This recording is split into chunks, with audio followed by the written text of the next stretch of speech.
Hello, everybody. So we're going to make this into a video series. There's lots to say about what leads the U.S. to enter World War I, and we should also provide some more context before we get to that point.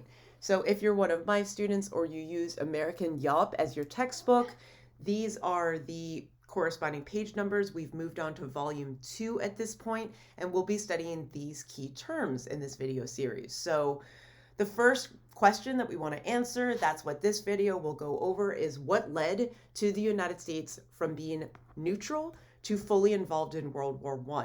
And we should also preface this question by looking at what led to World War I to begin with. Remember that the United States doesn't even enter World War I until 1917, and the war starts in 1914. So we like to use the M.A.I.N acronym to break this down and simplify it. The M in M.A.I.N stands for militarism. So it's a fairly self-explanatory definition. It essentially is this idea of building up a much larger and substantial military that includes embracing the new military technologies that came about due to the Second Industrial Revolution. That includes building up a permanent standing army. That also includes building a navy if you are a country that has many port cities. We'll get into much more of that in just a minute. So speaking of naval powers, in Europe, Britain had the largest navy in the entire continent, and in fact, the largest navy in the world. And Germany, that had unified in the early 1870s, was catching up relatively quickly. Remember, Germany wasn't even a nation until the latter half of the 19th century, like I just said.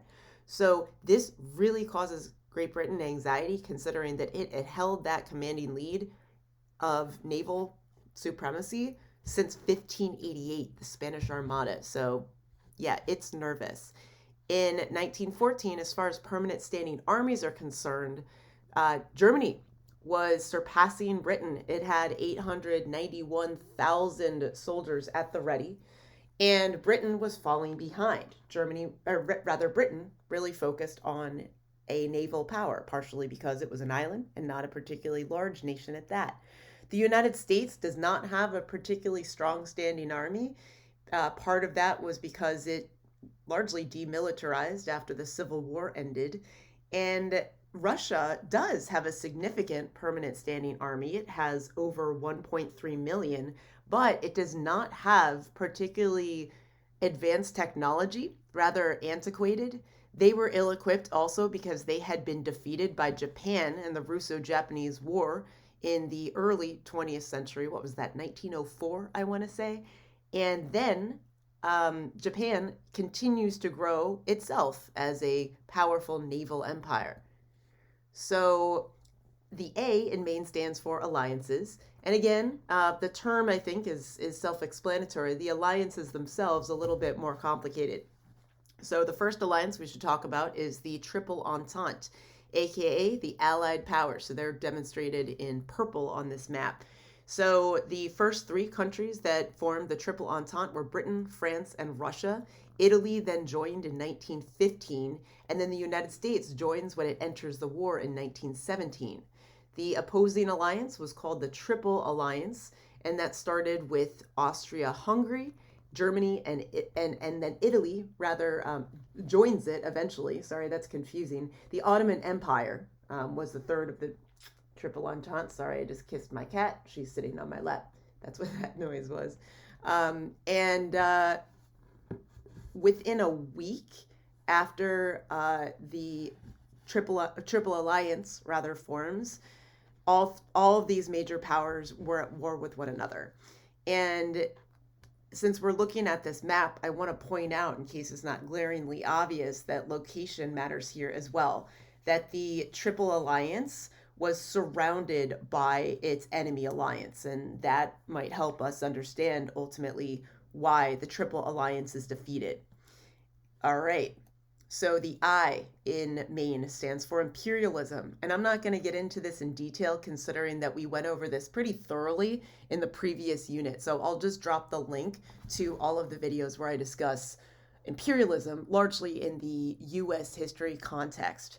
The N in M.A.I.N stands for nationalism. And again, I'm not going to define that in detail. I talk about it actually in our global studies series, so I'll try to drop the link to that as well. Let's get into some more precise detail about what pulls the United States into the war, and then once it's there, how they're able to move from neutrality to total war. So, the first case study we want to get into is the sinking of the Lusitania. So, the Lusitania was a British ship liner, passenger liner, and Germany at that point had essentially declared unrestricted submarine warfare. And that meant that waters around Britain were a war zone. And then they start attacking all the Allied ships that they see in those waters. In May 1915, the Lusitania was the target. And it was secretly loaded with armaments, I should point out. 1,190 people went down with the Lusitania, and 128 of them were American. So President Woodrow Wilson condemned this attack. He said that it was warlike. The Secretary of State, William Jennings Bryan, ultimately resigned because of Wilson's remarks, because he was scared that it was bringing the United States into the war.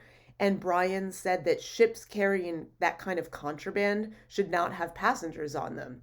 He said it was like putting women and children in front of an army, and that was a reference to the sinking of the Titanic, which had happened in 1912, women and children first. Just a couple of interesting images. So, a New York Times headline reporting on the sinking, and we could think about how the wording of this headline might matter and how this may alarm many Americans. And of course, again, arousing the sentiments. If you see images like this in the news, you develop this sense of emotion, this sense of empathy. And that also may lead you to want some sort of vengeance. Of course, we're not going to play this song, but I'll leave the link in the description. Really interesting song. And maybe a link to the lyrics as well, if I remember.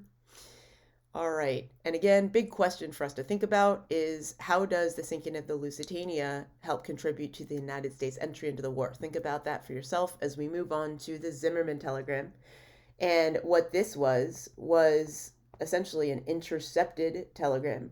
And what it said, it was between a British and Mexican contact. I'm forgetting their names off the top of my head. Forgive me.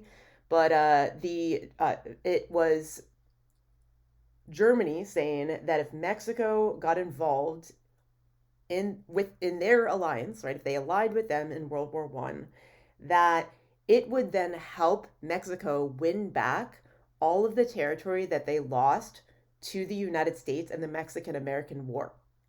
So this ended up this telegram leaked to the press, and this made, again, the American public quite alarmed. And this is the final straw. This is what leads to Wilson asking for Congress to declare war on Germany, which they do a month later. You can see, you might have actually read this telegram as I was talking. Here's a zoom in if you want to pause it and read it. And then also some interesting political cartoons that again are arousing anxiety about the U.S. and its potential state of affairs.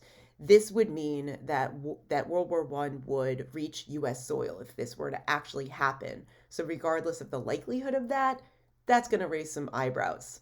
All right, let's stop here actually. We'll pick up with a part 2 that's getting more into how total war actually breaks out. So stay tuned for that. Thanks for watching.